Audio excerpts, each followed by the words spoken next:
Welcome to your Need to Know. I'm your host, Jodi Lyons, and I am thrilled to have today as our special guest a real unicorn, a geriatric psychiatrist. His name is Dr. Nicholas Schor, and he is with Alney Geriatric Psychiatry. So, Dr. Schor, welcome. I'm glad you're here. Thank you so much. I'm very happy to be here.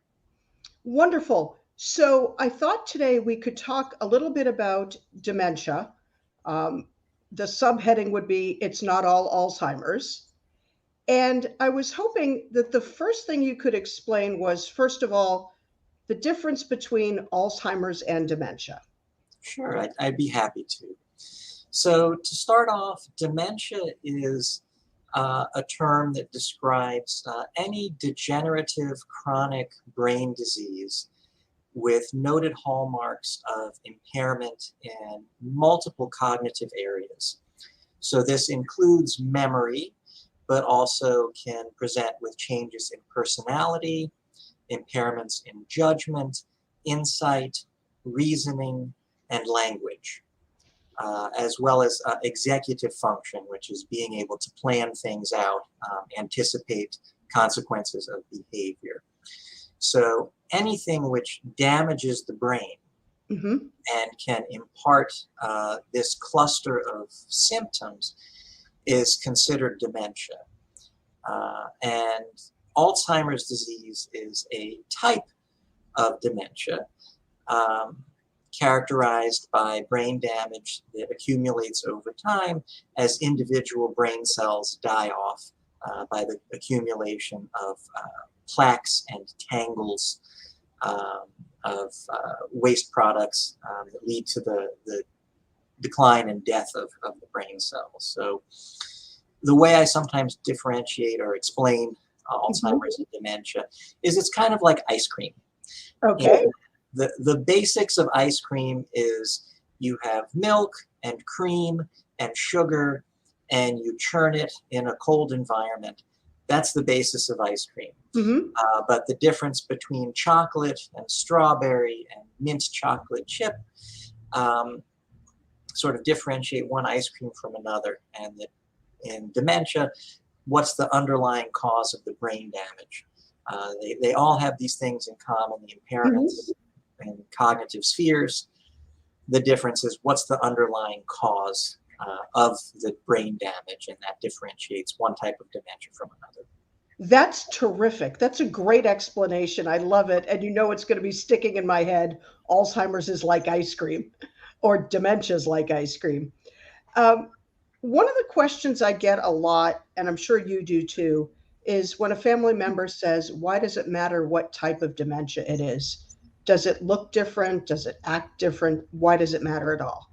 Sure.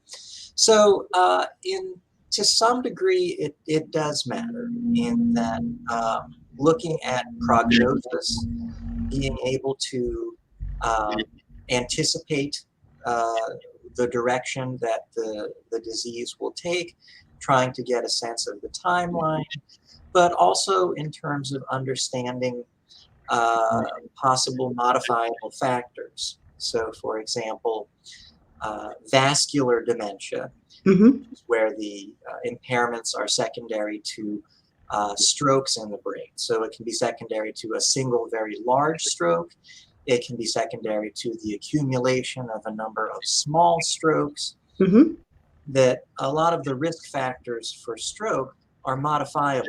They're very similar to the risk factors for preventing heart disease. So if you know that someone has a predilection towards having strokes, if they have a vascular type dementia, putting in things in place, medication adjustments, treating underlying medical conditions such as heart disease, atrial fibrillation, that these things can be preventative in terms of slowing down or preventing further strokes. Okay, that's great. Keep going. Yeah, so that and also, unfortunately, I may be getting ahead of us, but unfortunately, the prognosis for dementia is not good, and that we do not have a cure for any of the types of dementia at this time. So understanding the prognosis, understanding the timeline, understanding what may be coming down the pike for an individual given their particular type of dementia is very helpful in terms of preparing the families, but also seeing what interventions can be done um, pharmacologically, but also environmental-wise to try and give folks the best possible quality of life. So can you go a little, yeah, can you go a little more into that so that if it's a different dementia, we can identify different patterns and different expectations. What sort of environmental changes do you think we should be talking about?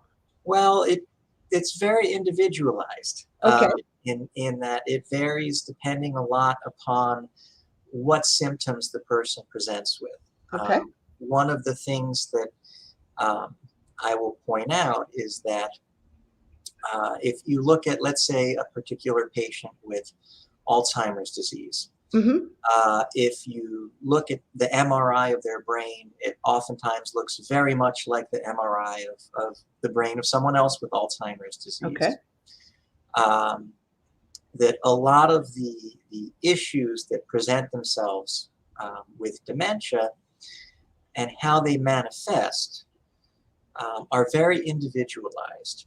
So you may mhm, have two people who are, in the same quote unquote stage of okay, Alzheimer's disease, um, but one of them may present with, say, wandering behavior, mhm, where they don't recognize their home, so they're trying to leave their home, or they are operating under the false belief that they have to catch a plane, so they're leaving their home at 3 o'clock in the morning. right, And you can right. have someone who's in the same stage of Alzheimer's who's not presenting with that behavior. So the environmental interventions in So terms like locking the door, if they're gonna be wandering, you would change the locks a little differently, or one of the so-called dementia clocks that tell you day or night and time and temperature and things like that. correct that Okay, you would do so that. But yeah, figuring out, what type of supervision does mhm, the person need? Is it time that the person should no longer be driving? Is, that's the tough one, yeah. are yeah, do you need to put locks on the door? Do you need to disconnect the stove, or turn off the microwave because they're putting, silverware or other metal things Yes. in the microwave? I always say to people, sometimes you need to turn off the circuit breaker to the kitchen entirely.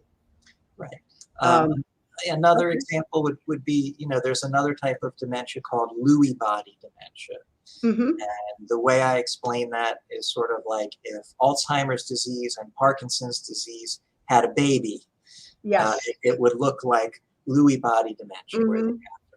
have symptoms of Parkinson's in the motor function, but also um, uh, symptoms, all of the cognitive and other issues that come with Alzheimer's disease. So with that person, anticipating they may have walking problems or balance problems, modifying the home with grab bars, Mhm. with putting in a ramp if they're having difficulties getting up the stairs. Um, Again, I'm a big believer in prophylaxis and preparation. And Yes. I'm a big believer that knowledge is power. So the more information that you can provide to families and caregivers so they know what to expect, the more prepared they will be, and the smoother things will go for both the families, caregivers, as well as the patient themselves. Well, that is absolutely wonderful, and I'm glad you said that because I say to people, I don't like surprises. I wanna know what's happening, I wanna know what's happening in advance, and I wanna be able to prepare as much as we can. So things like you just said, grab bars, ramps, locks on the doors, monitoring systems, or, one of my personal favorites is getting rid of the throw rugs and the light cords that stretch across the floor. So, trying to eliminate the fall hazards and things like that. I see that we are getting very close to the time that we need to have a break, but I just want to ask one very quick question for you, and we have about a minute for you to answer this. And the question is, what is your pet peeve for the things that people don't do to plan in advance to change that environment? Huh. That's a tough one. Um, I would say, one of the most concerning ones relates to the car keys. Okay. And that this is extremely tough, that, cars represent independence, they represent freedom. And to sort of tell someone that they can no longer drive and no longer have that independence can be devastating. And oftentimes in dementia, individuals themselves have almost no insight into the fact that they are impaired. Mm-hmm. So trying to explain to someone that they have dementia and it's not safe for them to drive anymore does not tend to go over very well. And I find that it's very difficult for adult children, but also Mm-hmm. spouses, to be the hard-nosed person and say, Right, exactly. I'm taking the keys, I'm disabling the car, I'm selling the car. It's just not safe. This has to happen. Um, That's interesting because that is also one of my biggest fears. It really worries me when I hear, well, dad only drives to church. And I say, well, I understand you're concerned about the destination. I'm concerned about somebody's kid running between cars in front of your dad, regardless of the destination. yeah, it Um, and when we come back from our break, I hope that we can pick up with one quick tip on a good way to either disable the car, steal the car, take away the keys, etc. And then what we'll also be discussing is understanding that dementia is more than just a memory disease, that it's not just short term memory. So, with that, I will put things on a pause and we will take a break to hear from our sponsors. We'll be back in just a few seconds. Thank you. Caitlin, be serious. Now take the oath. Come on. I'm totally taking this seriously. Okay, I'm ready. You may begin. I pledge that I will never meet in person with anyone I first met online without checking with my parent or guardian. And furthermore, if my parent or guardian agrees to the meeting, it will be in a public place and my parent or guardian must come along. Do you pinky swear? I do. When you teach your kids about internet safety, they'll pass it on. For more information, go to cableclicksmart.org. Before we celebrate the freedom most Americans have, we must fight for the freedom all Americans deserve. Because all lives can't matter until Black lives matter. When I was your age, I was just like you, fascinated by stars.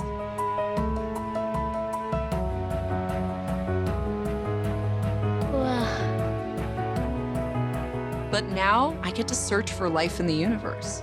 And who knows, maybe life is looking for us too. So we're like aliens to them? Yeah. Does anyone want to be a scientist now? I do. Awesome. We need more girls in STEM. Maybe we can find aliens.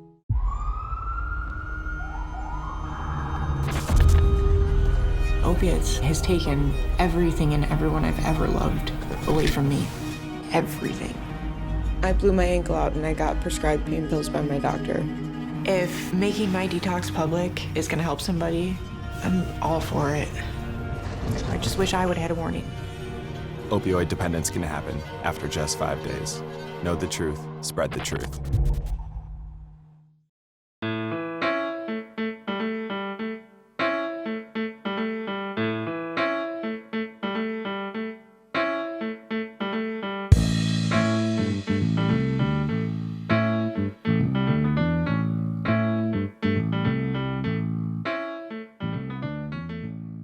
Welcome back to Your Need to Know. I'm your host, Jodi Lyons, and I'm here with our guest, Dr. Nicholas Schor. Hi, Dr. Nick. Welcome back. Thank you. Before the break, we were talking a little bit about one of the toughest things, which is how to get the car keys. So I've had to have some of my clients have a grandchild, quote unquote, borrow the car from grandpa pretend to be in an accident and have grandpa be their advocate in not telling mom and dad. So the grandfather would simply allow the car to be gone because the grandchild did it. I assume there are better ways to do this. It was That born of desperation. Could you give that's some explanations? that's actually not a bad way. In a pinch, if one has a little bit of technical know-how, Mhm. they can actually disable the battery. Just go into the battery case with a pair of pliers and a screwdriver, pop the hood of the car, and Mhm. very carefully disconnect the battery terminals from the battery, which will Ah, prevent okay. the car from starting. So that's in a pinch. Keep in mind, some patients with dementia may call AAA or someone to come Yep. out, fix their car that won't start. They'll come out, they'll see the disconnected battery. Sometimes in those circumstances, I will suggest the family put a note, and tape it to the battery saying, dear repair person, do not, reconnect the battery. Do not get the car to start. The person who is Yep. calling you for this is dementia, has dementia and is not safe to be driving. Um, That is terrific. Hiding the car keys Mhm. is another way. A lot of times families will try to reason with their loved ones, or sometimes they will have a physician report the person to the Motor Vehicle Association to revoke their license. Unfortunately, this will not stop people with dementia from driving, as oftentimes they may not remember that their license has been revoked. Or one of the symptoms that can show up with dementia can be disinhibition, where people will lose traditional inhibitions, don't follow societal rules, and will say, well, I don't care if my license is revoked, I'm driving anyway. So That's interesting. Okay. that's one of the toughest things about dementia is difficulty trying to reason with the person with dementia, is that it oftentimes is just a symptom of the dementia, their ability to use logic, their ability to have insight into their own impairments, and therefore the ability to reason with them about safety issues, limitations, is profoundly impaired. So that's one of the things I think people don't understand. It's very difficult that you can't explain why you're taking the keys to the car, and you can't necessarily say the doctor says, and you can't trust that they don't remember how to call AAA. Correct. They may not know how to get where they're going, but they'll remember how to get that car fixed. Correct. Now, do you think it's the car or the keys that are the trigger, or both? Like seeing the car in the driveway, or needing to have the car keys in hand, or both? It can be all of the above. A lot of times, it's not realizing that they have dementia. Mhm. They're operating on their typical quote unquote day-to-day schedule. Okay. So they may be confused and believe they have to go to work, Mhm. or they may be hungry and they may open the refrigerator and say, oh, we're out of eggs. I Mhm. need to go to the grocery store to get eggs, which is a very Right. logical and rational sort of Sure. response to the situation. And how do we do these things? How do we go to work? How do we go to the store? We get in our car and go, so that they're sort of on automatic pilot. This is how we do things. But they lack the awareness, they lack the recollection that, they are not able to drive. It's not safe for them to drive. They should not be driving. So it's really they're sort of responding to the stimulus in the environment. Okay. Oh, I've got to get in the car. That makes a lot of sense. And that actually leads me to a related question, which is a lot of people think that dementia is just a memory disease. So they would say, well, the fact that they know you get eggs at the grocery store is a good thing. You and I are saying, but that doesn't mean they should be driving to get there. So could you explain for just a brief minute that dementia is not just a memory disease? Like, what other kinds of things does it affect, and what could people expect? Sure, I'm happy to. It may be more than a brief minute. It may be That's several okay. We have minutes. time. This is a pretty broad topic. But typically, in the lay public, as you said, when most people think of dementia, they think of it as a memory disease.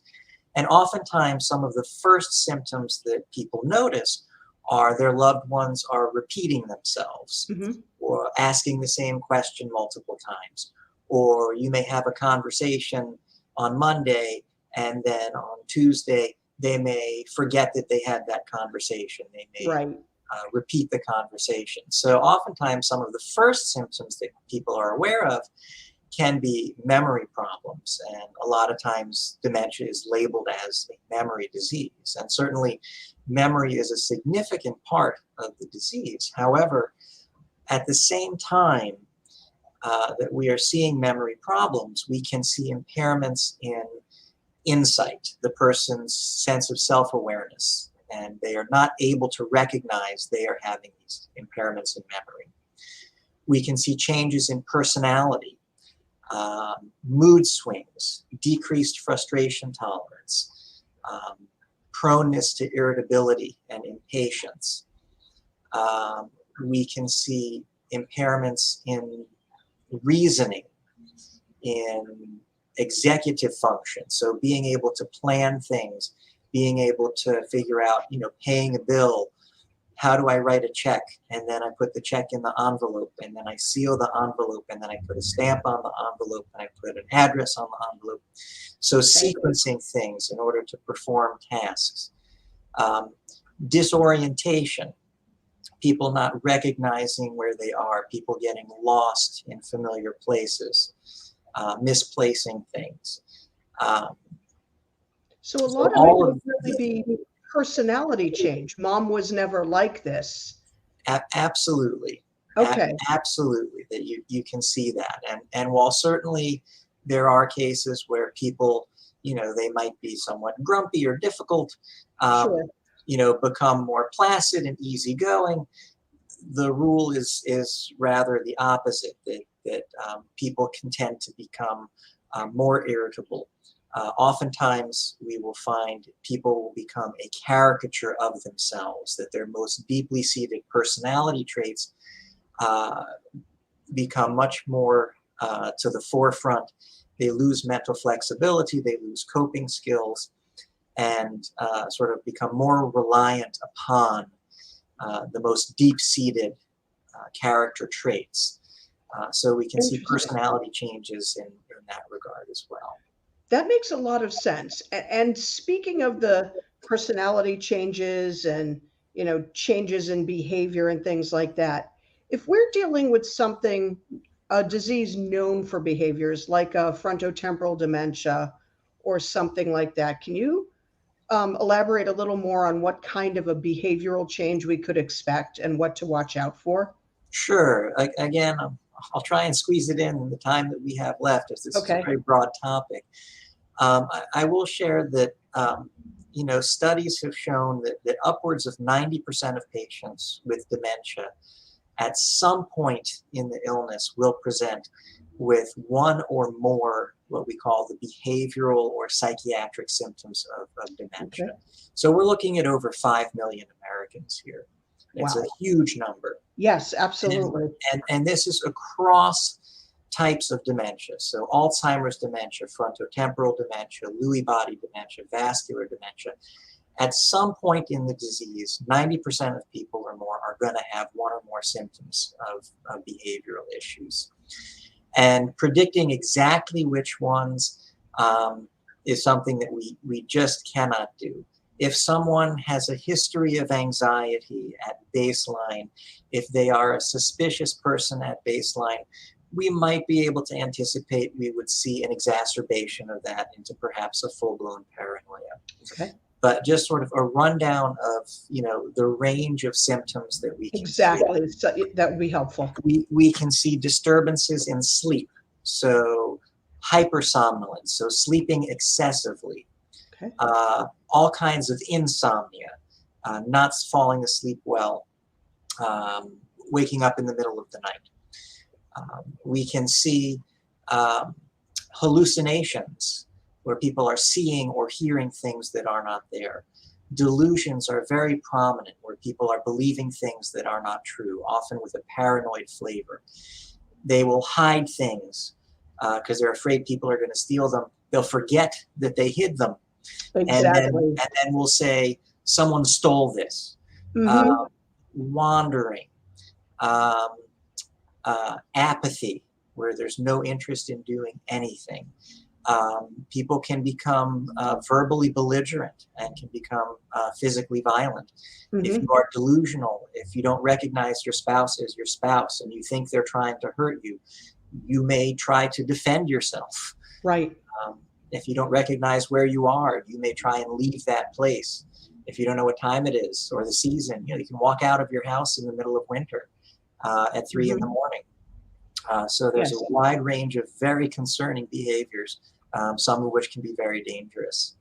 Well, and that's why I'm really glad we have you on this show, and why I refer clients and patients to you, because I think that's one of the hardest parts for family members to understand, which is there is a disease, it is affecting their loved one, and even though mom never did this before or my spouse never did this before, doesn't mean they're not going to do it now. So I'm glad you can at least delineate some of the things we can expect. And Now, go ahead. If I can interrupt just quickly, we're running out of time. The good news is there are interventions that can be done to help address these symptoms. I mean, that's what my job is. So. Perfect. Could you, in the last 15, 20 seconds or so, give us a hint for some of those interventions? Well, that we do use quite a bit of medications to help address some of the symptoms, but also a lot of what we do is we call environmental. So getting the right types of supervision in place, being in the right environment is just as important, if not more important, than proper medications. Perfect. That's wonderful. And we are now at the end of our time. Again, this is Your Need to Know, and our guest today is Dr. Nicholas Schor. Dr. Schor, thanks so much for joining us, and I very much look forward to talking with you again. Thank you so much for having me.